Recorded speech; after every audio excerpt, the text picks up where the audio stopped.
Jimmy Chan, it's lovely to meet you both. I'm a massive fan of Free Solo. I've probably watched it 10 times and counting. I absolutely love this film too. I'm man enough to admit that I may have welled up twice during the film. Good. I'd love to know, when did this first come across your desks? When did this project find you? I think, Ernest Shackleton and his crew's story is one of the greatest survival stories of all time. And I think Jimmy and I both grew up with it and have always kind of talked about how to make it contemporary, like what would be our opportunity to tell it. So when the ship was discovered in 2022, we knew it was the moment.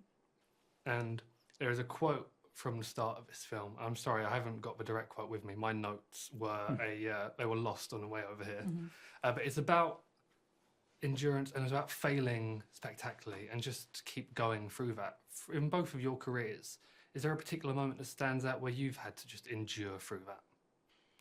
I mean, I've been on multiple expeditions over the last 25 years, and in mountain climbing, you don't always succeed.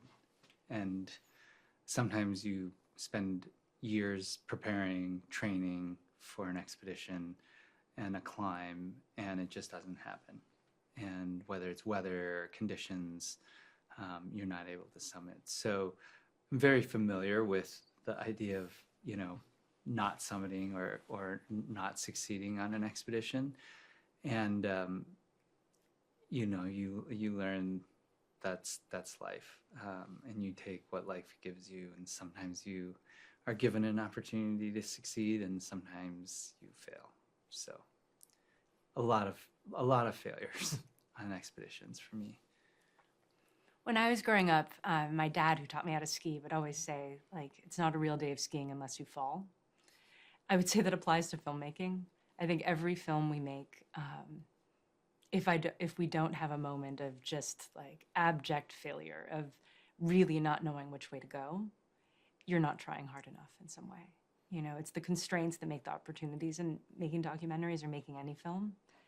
And so I feel like failure is very much part of our process, because the point is to try something and it doesn't work, and then you've tried everything. And the story of Ernest Shackleton's journey is incredibly well known, but what's slightly less known is more so about him as a person. During the making of this, how much did you know going in about him, and what was the most surprising thing that you learned?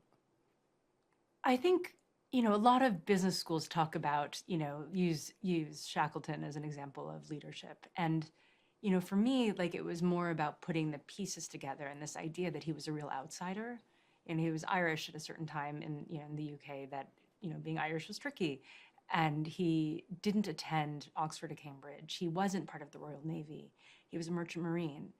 And this made me think a lot about the strength and power of character he must have possessed.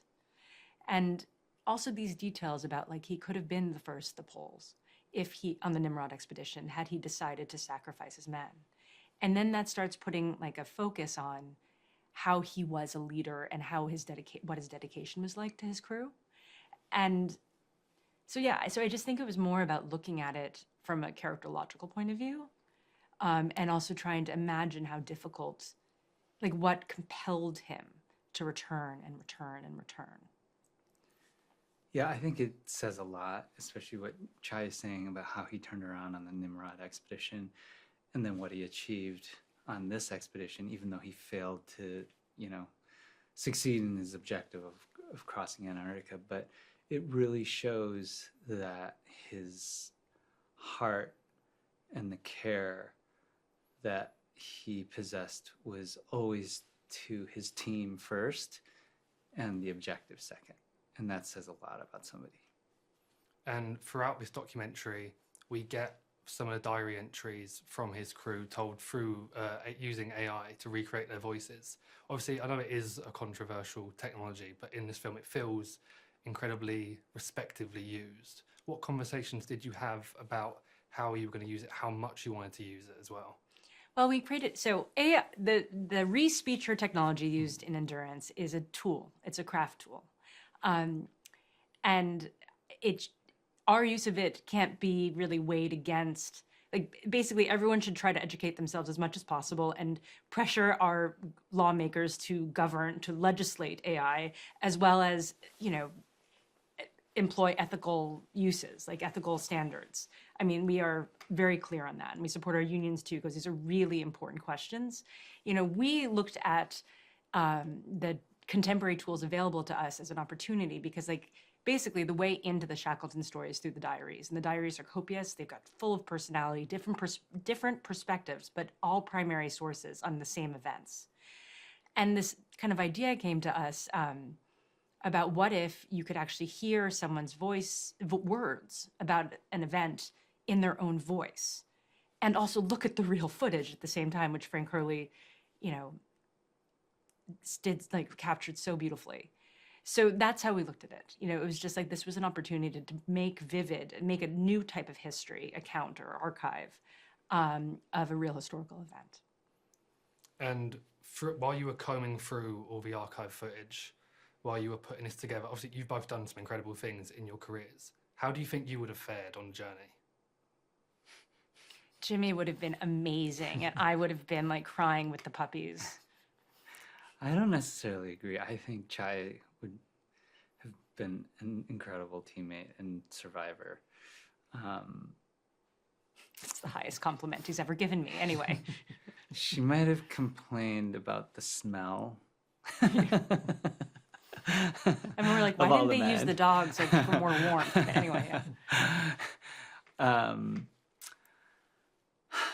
yeah. I always think it's remarkable what humans are able to survive, how humans are able to thrive in really challenging situations, and how people kind of step up when the time requires them to step up.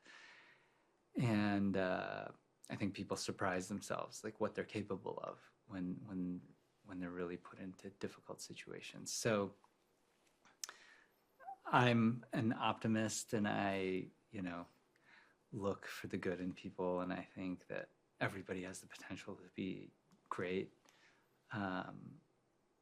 But even given what I do for a living and all the hardship and suffering I've experienced on expeditions, it is really hard to imagine how Shackleton and his men were able to not only survive, but also do it with such great kind of character and grace. The fact that they were putting on plays, and the fact that, I love the story where they're sharing milk when one of them spills their milk. And, that's the kind of camaraderie and friendship that, allows people to survive something this challenging. And my final question for you both, you've gone around the world in your careers. You have captured the stories of people climbing some of the highest cliff faces. You've gone thousands of feet under the sea. What next? Well, we're very much enjoying, I'm not sure if you are familiar with the story of the plane that crashed in the Amazon, the Colombian Amazon, with the family on board. It was a mom, 2 other indigenous community members, and then her 4 children. The mom died immediately, and the 4 children, who were 13, 10, 5, and 11 months old, had to endure 40 days lost in the jungle. So that's our next film, which will be out next year. Well, thank you so much, both for your time. It's been an absolute pleasure. It's loved meeting you both. Thanks. Thank you.